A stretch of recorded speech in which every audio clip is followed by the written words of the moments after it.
Can you repeat the question? Okay. So the question by doctor is, why do you need a sadhana? Okay. Just get jnana. You are an MBBS doctor now. Why do you need a first standard, second standard PUC? Why don't you just go to MBBS? Huh? I mean, ultimately you need MBBS now. Why don't you straight away go to MBBS?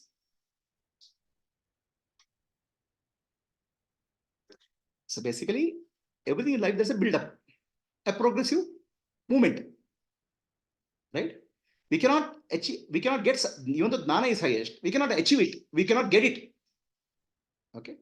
For that, a good amount of preparation is required. That preparation is called sadhana or yoga. Okay. It's like just like anything in life. All that I want is MBBS. Why should I study first standard, second standard? Why should I just study the physics, chemistry, biology, stupid geography? Huh? So they are all helping you to build up to a level where you can appreciate and learn MBBS. Right? So to come to a jnana, maturity, you lead a maturity in life. Can we drop the sadhana? I'll tell you. Okay. So there's a maturity required for anybody. Without that maturity, you cannot get the wisdom. Jnana. Is it clear? That much. Your question is why sadhana is required? Because sadhana is required to help you become mature, to become jnana. Just like for coming to MBBS, you have to complete PUC, you will come to SLC, then you have to come to MBBS. Okay. So now, what does this sadhana do for us? Okay. Sadhana does for us. What is sadhana? Why sadhana is important in life? Or why is not important? Both questions I'll answer. See, all of us struggle in life. Life is a struggle. To get a job is a struggle. To get a seat in MBBS is a struggle. After getting a seat, studying that Grace Anatomy, big books also is a struggle. And doing that dissection of that dead body is also a struggle. Everything is suffering in life. And why are we taking all this suffering in life? Because we want to get, we have hope that we get some happiness. To get some happiness in life, we are doing all this struggle. Correct? But do you get happiness in life? The moment you get happiness, the happiness runs away. Understand? Happiness, you cannot hold on to happiness. Being a doctor, you should know why you can't hold on to happiness. All happiness in our life is a biochemical reaction. Some hormones called serotonin, another what is that? Dopamine gets secreted and you get happiness. Then after a moment, the segregation goes. Now you'll feel either depressed or unhappy.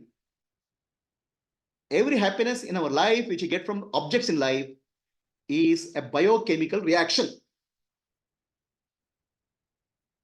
Is there an injection where you can get a dopamine all the time? Huh? So that's what you should do research. Then you don't need enlightenment or serotonin. Huh? Drugs do that. Okay, drugs, people take drugs, but they become addicted. That has a side effect, right? The moment drugs get withdrawn, you get all side effects in the body reacts in another way. Basically, whether through drugs or alcohol or through workaholism or through what you call as eating bulimia, we try to get some happiness. We try to get happiness by going movies. But every happiness what we get is a temporary, it's a biochemical reaction produced by some hormone production in the body. Is this clear? The moment hormone production stops, again you'll go back to normal earlier state. Now you start craving for it again. Right? So our life is a constant hide and seek for happiness. It never ends. And this search is exhausting. It's not easy. Because people will not come to understand this is a game where you can never win. Huh? When practicing once in a way, and I'll come to the yoga, right? So what happens? Search for happiness is never ending game. You cannot win the race. Most of the people get frustrated there. Or most of not, few people. Many people will keep on searching. Okay, that's why they take many lifetimes. Punarapi jananam, punarapi maranam, punarapi janani, jatreshayana. One lifetime they won't understand. They will take hundreds and thousands of lifetimes. Still they will continue to this game where they cannot win. This is called samsara. Okay. So this is what called unconscious journey of life. Unconscious, they are not conscious. What is happiness? Why you get happiness? They don't even know happiness is chemical reaction. They don't even know happiness if you get little loose. They'll try to alcohol, they'll try to workaholism. People become 24 hours, they'll start working. Okay. Or people eat a lot of eating, bulimia, they become fat. So, but still they'll not understand the happiness, getting happiness in the world is just impossible. It's a chemical reaction. Happiness you can get, but temporary, permanent happiness you cannot get. And happiness is always followed by either depression or no happiness. No happiness, suffering again. Is this clear? This is called unconscious journey. So some people become a little bit wise. Oh, now happiness I cannot find in the world, right? Then we do somewhere yoga, hatha yoga. What is hatha? Sun and moon, body and the mind, right? So by control happiness I cannot find outside. Let me find happiness inside. How do yogis find happiness inside? By stopping the prana and apana or asana siddhi. I'll get happiness. Now, is this happiness permanent happiness? This also a biochemical reaction. Now you are in a better position. Earlier, happiness, if I get, I'll get a BMW car. Okay. How do you get happiness by BMW car? I have to get 30 lakh rupees. For 30 lakh rupees, I have to work for 5 years. Okay. After working for 5 years, I'll get a BMW car and I put the car. What happiness? Next moment, unhappiness. See, new model of BMW car has come, gone. So for that happiness, you waited for 5 years of hard work. Yoga is very simple. 2 minutes of pranayama. Happy. So this man is a wise man compared to that guy, fool. But this guy also is a fool because he's also trying to get happiness from some chemical reaction, biochemical reaction. Understand? Slightly better, much better than guy. 5 years working and 5 minutes of breathing. See the difference? Understand? So he has become a little bit wiser. Now, this fellow has become wiser. He wants to become more greedy. Human nature is to become greedy. Okay. I got 5 minutes happiness through breathing. So let me get the happiness throughout the day. So can you keep on doing pranayama for 24 hours? Can I do sadhana yoga for 24 hours a day? It's impossible. Right? So then some people go to yoga marga. Some people go to bhakti marga. So one person who wrote to me, he's in Middle East, said, I have been chanting mantra, chanting of God's name. I get so joy, so blissful. But unfortunately, I have to practice. I can do only 3 hours per day. 3 hours per day. 3 hours per day, I'm blissful. After that, I have to go to work. I have to take care of family. Okay. So then what to do? Please tell me how to become 24 hours blissful. So my dear sir, if you have to become 24 hours blissful, you have to leave your job, you have to leave your family and keep on chanting. But even then it's not guaranteed because after chanting for some time, you'll get tired. Right? So people take any action which leads happiness. Action and result related happiness is temporary. It's a biochemical reaction. This is the principle. Including taking a drug. Any action and result is a biochemical reaction. You cannot hold on. But most of the people spend millions of lifetimes in searching for happiness in the world. Many people search for happiness in yoga marga. Many lifetimes. Not one lifetime. Still, they won't come to a conclusion that, I can't get permanent happiness here. It's a maturity. Understand? So this is where sadhana comes in picture. Now you're definitely much wiser than the person who is looking for happiness in the BMW car. But you're not wise enough to understand whatever you're doing will not give you happiness, permanent happiness. It's only chemical reaction. So you're a wise fool. Wise fool does sadhana. Who is getting happiness to BMW car, but you're wiser than him. But you're still a fool because you're still looking for happiness in that sadhana. But people won't understand this for many long time. Okay, it's not a one lifetime. Many lifetimes it will happen. Huh? So right, that's why Shri Krishna says in Bhagavad Gita, Bahunam Janmanamante Nanaman Mam Prapadyate Vasudeva Sarvamiti Sa Mahatma Sadurlabha. From fool who is looking for happiness in the world, through a wise fool, you have made a big journey. You are from primary school, you have gone to middle school. But to go to the college, you need to get Jnana. First of all, you have to understand Jnana is required itself, it will take many lifetimes. Bahunam Janmanam, many lifetimes will take. Many lifetimes you have done sadhana, either yoga sadhana or bhakti sadhana. Ante, after that, oh, something is wrong. Even this happiness doesn't last. Then what do I do for permanent happiness? Then something I have to understand life. That jnana is required. So that is the point he makes it journey into jnana. That's the point he comes to the graduation. But even there, the problem is there. Dana received from a wise man. Now you are a wise fool. Who is wise man? You don't know. Who is wise man? You don't know, right?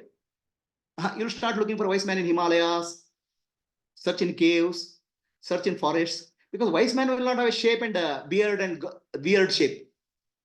Okay, there are many people who are weird shape, weird dress. So you think they are wise because for you something abnormal is wise. You start going behind that. So there also you won't find that. So you are trying to become from wise fool to become really wise. In the wise, you will go otherwise. You go somewhere else.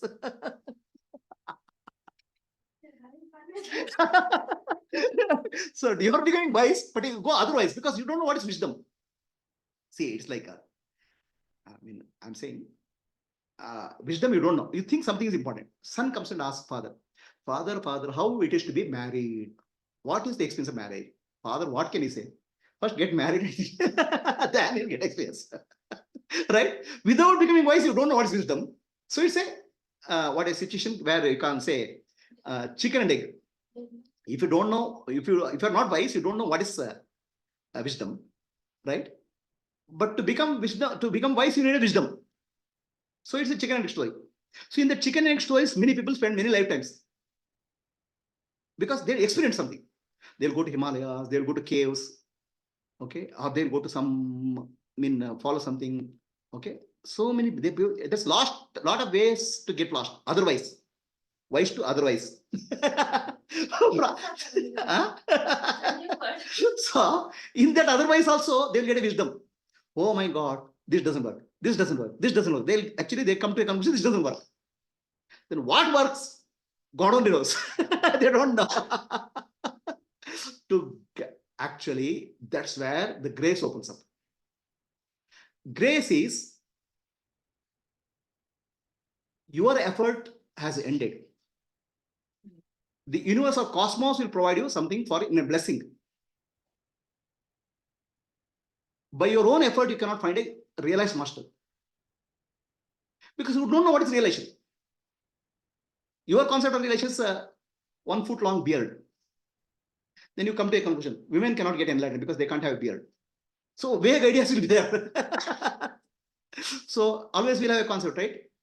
The depth of enlightenment is proportional to length of their beard. Something like that. People have vague concepts. That's why any people who are teaching, right? They'll have a big beard and some. So ultimately, world will look at a shape, form. Ultimately, enlightened one is become free from all this paraphernalia. So to find it enlightenment is difficult because of the grace, divine grace. Finally, you come across the enlightened one. So the enlightened one, there are no external symbols, no internal symbols also. He's a damn simple, stupid fellow. He has no miraculous cells. Miracles also come in the form of siddhi in sadhana, yoga. All miracles are temporary. So you come to a person who has no miraculous, whose life itself is a miracle, a very simple, peaceful life.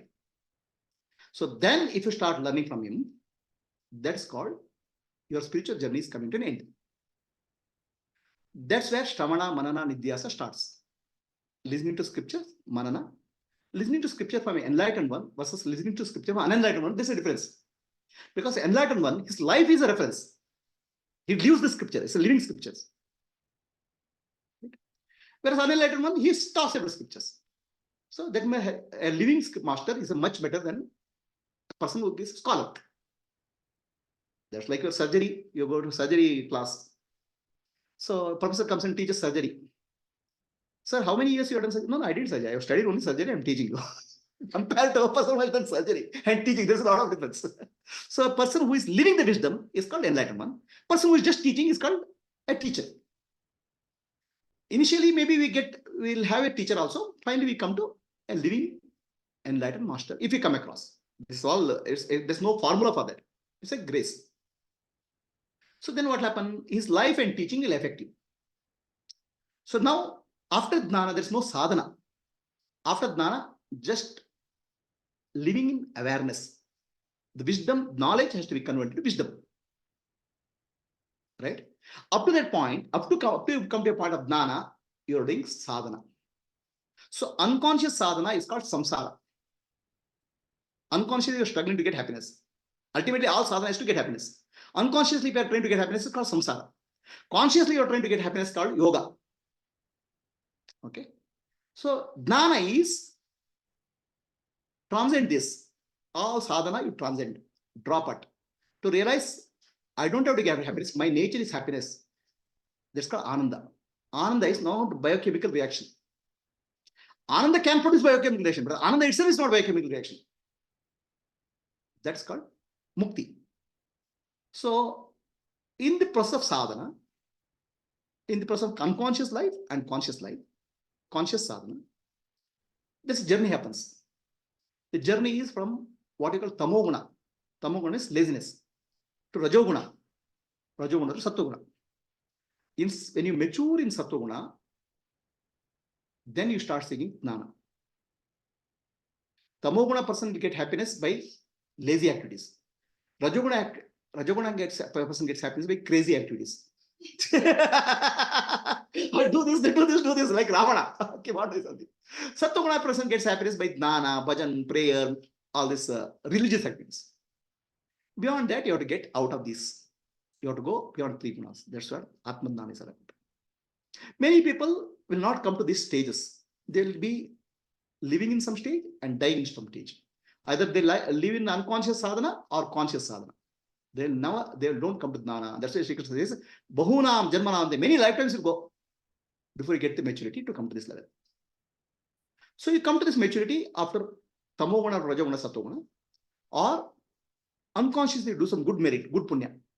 Then also you can come to a Sadguru. After come to a Sadguru, forget all sadhana. Now you have to apply it. Jnana has to be applied as wisdom, but not for getting new experience, but looking at experience in the view of jnana. Right? So Jagat Mithya, world is unreal, body is unreal. Now is body unreal? It appears to be very real. Observe it carefully. That's jnana. That's wisdom. Is the question answered? Why sadhana is required? Atmajnana, when I'm contemplating on this, when I get involved in the